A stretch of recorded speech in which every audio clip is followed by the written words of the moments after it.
Back on HQ, where the big red machine continues to churn out winners.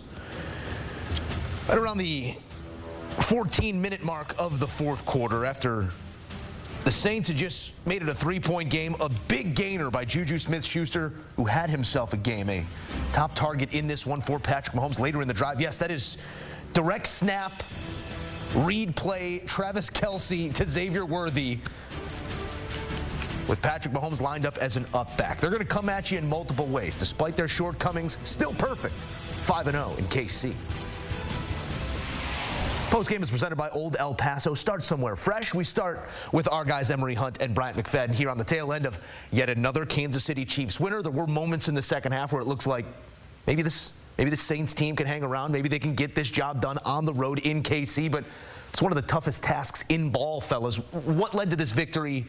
Just holistically, what was the reason for the win tonight as we continue to find different reasons for this KC team? I'll highlight the defense for me, guys, and their defense was unbelievable tonight. When you talk about how they just took advantage of an injury-plagued offensive line unit, they made things difficult for Derek Carr. They made things difficult for Alvin Kamara. And then in a moment in tonight's matchup where offensively Pat Mahomes' red zone efficiency was not there for their offense. They were 2 of 7 in the red zone, so defensively for KC, they had to really bow their back and defend every blade of grass, and they were able to do so, only allowing 13 points to an offense that came in tonight's matchup, the highest scoring offense in the National Football League. So kudos to Chris Jones. Spag had an unbelievable game plan that they were able to execute for 4 quarters, and they needed to do so. Yeah, I'm piggybacking off of what you're saying, B-Mac, because when you think about Steve Spagnuolo and facing the old foe and Derek Carr, he was, what, 3-15 in this ball game? And talking about his record versus the Kansas City Chiefs back when he was with the Raiders, they knew what they had on the other side, and all they had to do was turn up the pressure just a little bit. And even when the pressure wasn't there, the threat of the pressure frustrated Derek Carr. The feet was never set. He was throwing the passes all over the place, and that got the Saints out of their game early in that drive, in the first drive. Remember, they were running the football rather well, and then he tried to throw the ball away, but he was too afraid of the pressure when there wasn't any there, and kind of threw it too far up in the air to where it hung up, and it ended up being intercepted. That was a theme the whole night. So for them getting the pressure on Derek Carr, getting them out their game, eliminating the Saints' balance, and it helped them win the game tonight. Feels like Groundhog's Day as we have similar conversations. The difference in this one, it is a wire-to-wire win for the Chiefs. They've trailed in every game this season except this one. But in the end, it's an 11th consecutive win, including that Super Bowl victory a year ago. Have not lost since last Christmas. We will continue to say it until it's no longer true. Mac, a truth with this team is something you talked about at halftime and pregame. The red zone inefficiency, 2 of 7. Turnover differential this season, -4. Inefficiencies, injuries, and still 5-0. How? How? They have the best quarterback in the land. And get this, he's not playing the best football at that position, but just his intelligence and his big play-making ability keeps this team within reach of doing what they want to do, which is win ball games. And that's what we're seeing. And think about this.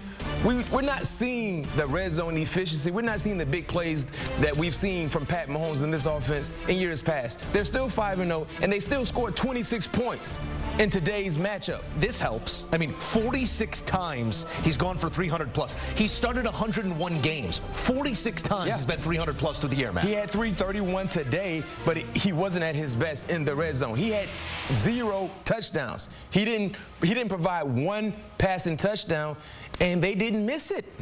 They didn't miss it. It's hard to make sense of. For most offenses, if your quarterback, who is an elite guy, if he doesn't give you any passing touchdowns or any efficiency in the red zone, that usually results into a loss. But with the Kansas City Chiefs, and they find other ways to be successful. They're one of the best teams. They're the best team in the league because they know how to play the game when you force them to play with their left hand. And then they also have one of the best defensive teams in the league that they rely on to take pressure off of the offense when they're not at their best. Look at some of the key moments in this ball game, guys. You had a missed field goal opportunity for Kansas City that provided the Saints great field position. Saints get no points. You had a goal line interception by Pat Mahomes. Nice return for the Saints that gave them great field position. They get no points. I mean, when you talk about having your back against the wall, Emory, their defense came out and they defended every blade of grass. They had Derek Carr throwing fadeaway jumpers. Like, bro, what are you doing? But offensively speaking, to talk about your point about their offense, this is the difference between good teams, mediocre teams, and bad teams. The good teams know when to turn it on. Think about all those third down conversions they had in this ball game. Think about all those third down scrambles that Patrick Mahomes had in this ball game. Or those second down scrambles when it was second and long. He was able to buy time, find someone, make it third manageable, fourth and manageable to where they go for it and then convert. So it's those little plays, those hidden plays within the box score, within the game, that lets you know the difference between the Chiefs and their 5-0 record and the Saints, who are losers of 3 straight. They were able to convert on those third downs, got themselves more opportunities at bat, where bad teams or mediocre teams aren't able to do so. On the surface level of that box score, how about 247 total yards between Juju Smith-Schuster and Kareem Hunt? Two guys that when we started this season were not a part of the team. Was not a part of the team, had no business putting this sort of production up. It is next man up, and a winning tradition has been forged here in Kansas City. So you want to be a part of something special, go out there and be special. Emory, you talked about it a little bit there, the digression of the offense here for New Orleans. 45.5 points per game those first 2 games. They have fallen off a cliff since, just 16.3 points per game these last 3, all 3 of those losses. Where's the disconnect right now with this Clint Kubiak offense no longer showing that variability that they did in the first 2 weeks? Well, teams, one, there's injuries, so they're beat up a little bit up front, so you got to move pieces around. You talked about Cesar Ruiz in the pregame show, where him not being out there is a big loss for their offensive line, and now you got to piece things together and you lose that continuity. On top of that, teams realize, hey, if we just stop the run and make Derek Carr beat us consistently throwing the football, that's a win for us. So you're seeing them front load the run game like we saw Kansas City do after that first drive. They were setting physical edges, trying to force Alvin Kamara to stop his feet and try to cut it back. And then they were just rallying into the football and making those stops. And once you do that and you put the Saints in second and long, third and long situations, and you turn up the pressure just a little bit on Carr, you get what you want as a result on the other side. So I thought it was just a great game plan for Kansas City. And for the Saints, you got to get healthier along the offensive line. It'll be interesting to see what happens with this oblique injury that they announced for Derek Carr, because if it was me, you go to Spencer Rattler because he gives you the best chance to win because he has a deep ball accuracy.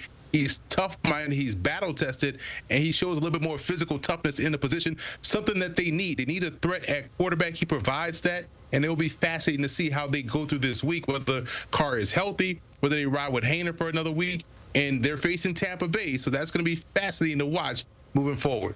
Yeah, I agree with you. When you talk about the injuries to the offensive line, it has really plagued their success compared to what they were doing the first 2 weeks of the season. Now, they played against Carolina, who's a very, very bad team. And, of course, we know about the woes defensively for the Cowboys. But they took advantage of those opportunities. Now you're looking at a team, they're not together offensive line-wise. They can't run the football. When they can't run the football, they become one-dimensional, and they're not at their best. Another thing they need to change when it comes to the scheme, right? You see so many shots down the football field. They need to find a way to work on the intermediate throwing game, passing game, because every time you think you're just trying to throw alleys and shots down the football field, that's not going to happen. You might hit one or two a game, but just relying on that, especially when pressure is coming down the teeth of your offense, you got to find a way to work the intermediate game, because they've become too aggressive and they're not just strategizing to try to work the intermediate passing game with the quarterback and the pass catchers. Derek Carr icing down that oblique and also that throwing shoulder, as he did try it down the field a number of times. Now 3-15 against KC in his career. It is time now for the Talk About It game-changing performance presented by Old El Paso. Emory smiles when I say it, so I'm going to B Mac first. Mac, yes, your player of the night. Talk about it for me. Talk about it. My player of the night is Juju Smith-Schuster. In a night where all of us pregame, we were thinking who would be the new wide receiver 1 for the Kansas City Chiefs, knowing they won't have Rashee Rice in the lineup tonight and moving forward. Well, Juju Smith-Schuster heard us in the locker room and said, President, I can be that guy. Get this, 7 receptions for 130 yards. His highest receiving total going back to October 23rd of 2022, the Super Bowl run for the Kansas City Chiefs. What he did tonight, he hasn't been able to give that production in quite some time, and they needed him to do so, and now it boosts the morale of the entire offense because who knows when Rashee Rice will be healthy enough to go. And if Juju Smith-Schuster can just show up as the wide receiver one, it will make this offense that much better.